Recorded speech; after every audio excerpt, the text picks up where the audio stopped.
शिक्षक दिवस है। शिक्षक दिवस पर आपको बताते हैं एक ऐसे शिक्षक के समर्पण की कहानी जो खुद दृष्टिहीन हैं, लेकिन स्कूली बच्चों के जीवन में ज्ञान की ज्योत जला रहे हैं। इनका नाम है राम गोपाल रावत, जो कि करेरा विधानसभा की नरवर जनपद के ग्राम धमधौली के रहने वाले हैं और गांव से 3 किलोमीटर दूर बहगवा मिडिल स्कूल में पदस्थ हैं। राम गोपाल जन्म से ही दृष्टिहीन हैं, लेकिन बच्चों की शिक्षा देने के लिए पूरी तरह समर्पित हैं। तभी तो रोजाना नियमित रूप से शाला पहुंचते हैं।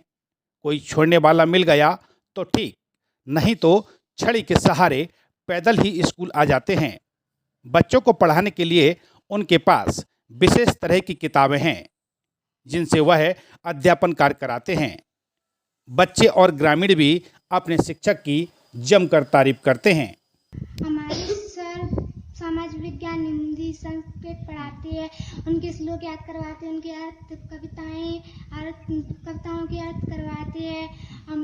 हमें ऐसा किसी ने नहीं पढ़ाया अभी तक। हमारे सर बहुत अच्छे पढ़ाते हैं। गिल, कुर्सी रेस, मैच और कबड्डी। हम सर को ले जाते हैं, लाते हैं, और हमारे सर को दिक्कत होती है तो हम भी उनकी मदद करते हैं पढ़ाने। ये सर जी हैं राम गोपाल जी, जो धमनौली गांव से आते हैं। नेत्र बाधित होने के उपरांत भी बच्चों में अच्छी संस्कृति डाली है। 3 विषय पढ़ाते हैं और हमारे गांव में धार्मिक प्रोग्राम जैसे रामायण, अखंड रामायण का प्रोग्राम होता है। जब लाइट चली जाती है तो इनको बिठा देते हैं। इनके लिए मतलब लाइट हो या न हो, लेकिन ये बराबर जो है रामायण का पाठ करते रहते हैं जी। और गांव वाले भी उनकी मदद करते हैं आने जाने में। किसी भी व्यक्ति को मिल जाए रास्ते में आ रहे हैं तो उन्हें स्कूल तक छोड़ देते हैं। और बच्चों में खेल की प्रतियोगिता में हर बात में बच्चों को प्रेरित करते हैं। मतलब बहुत अच्छा ज्ञान दिया है। मतलब मंगलवार के दिन बच्चों को वो जो है सुंदरकांड की प्रस्तुति हारमोनियम द्वारा बच्चों में सिखाई गई है। पूरी तरह कोई बाधक नहीं बन रही रोशनी इनकी। मतलब जैसे वे और टीचर हैं और टीचर भले ही मतलब उनको पूरी तरह से ठीक है। मतलब ये नेत्र बाधित होने के उपरांत भी उनसे कम नहीं पढ़ाते।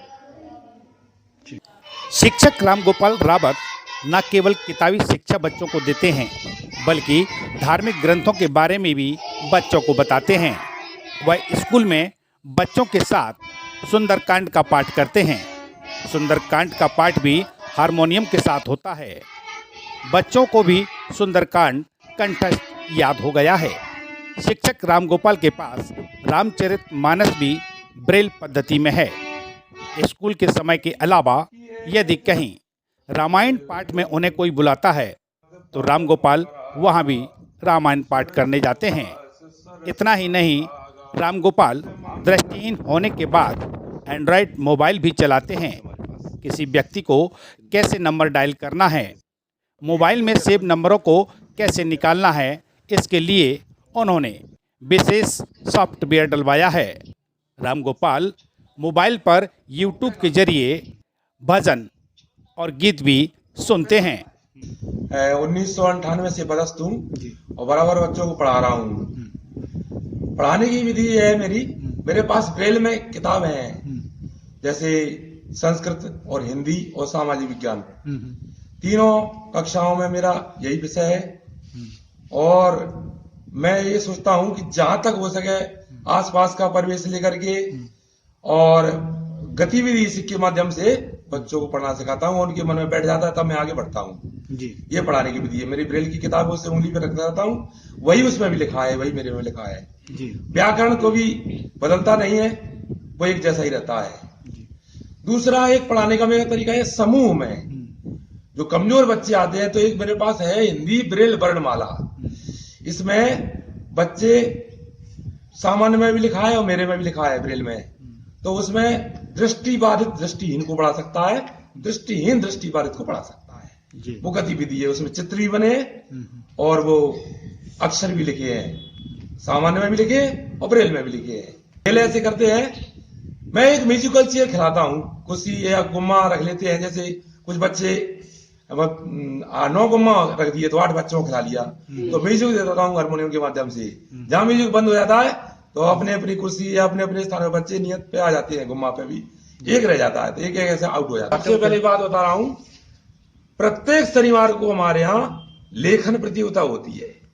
इसमें मैं बच्चों को गीता के जो अर्थ होते हैं वो लिखवाता हूँ, श्लोक बोलता रहता हूँ और अर्थ लिखवाता रहता हूँ, तो बच्चे अर्थ लिख लेते हैं। श्लोक भी हारमोनियम के साथ में बोलते हैं, लिखते बच्चे मैं बोलता रहता हूँ। रामचरितमानस बच्चों को सुंदरकांड कंठस्थ याद है। प्रत्येक मंगलवार को 3:30 बजे से और 4:30 के बीच में सुंदरकांड बच्चे खुद कर लेते हैं। मुझे केवल हारमोनियम में क्या देना पड़ता, ध्वनि देना पड़ती है कि किस ध्वनि में बच्चों को पढ़वाना है। इस माध्यम से उनको कंठस्थ याद है। गीता उनको लेखन प्रतियोगिता के माध्यम से आ जाती है, और बाकी कुछ कहानी के माध्यम से और कुछ गतिविधि के माध्यम से प्रेरक प्रसंग लेकर के बच्चों को धार्मिक प्रसंग भी बताता हूं, जिससे धार्मिक, सांस्कृतिक और हमारे वहाँ की भौगोलिक क्षेत्र के बारे में उनको मैं बताता करता हूं कि किनारे पे जैसी किनारा बना है, यहाँ पे मैं छड़ी को टच करता रहता हूँ, आगे दाएं बाएं चलता रहता हूँ। अगर कोई गड्ढा आ गया तो छड़ी नीची हो जाती है, और नहीं तो फिर बराबर चलता रहता हूँ।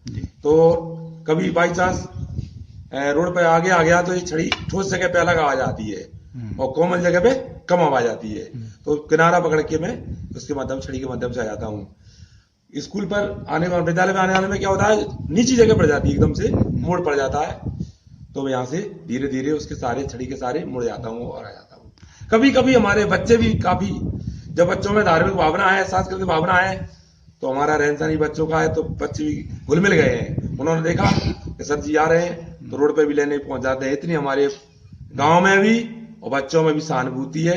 किसी के प्रति ये भाव नहीं है कि जब अपने आप आ जाएंगे हम क्यों ना लेने, ये नहीं है हमारे यहाँ। बच्चों को क्या करें, सहानुभूति इतनी है, बिल्कुल अच्छी भावना है, तुरंत लेने को पहुंच जाते। शिक्षकों के कर्तव्यों को लेकर अक्सर शिकायतें सामने आती हैं, लेकिन दूसरी तरफ रामगोपाल जैसे शिक्षक भी हैं जो बाल गोपालों के जीवन में पूरी कर्मठता के साथ ज्ञान का प्रकाश देने का प्रयास भी कर रहे हैं। ऐसे शिक्षकों को शिक्षक दिवस पर सम्मानित होने का हक तो बनता ही है। कैमरा सहयोगी संजीव साहू के साथ नरेंद्र तिवारी, जनपहल न्यूज, करेरा।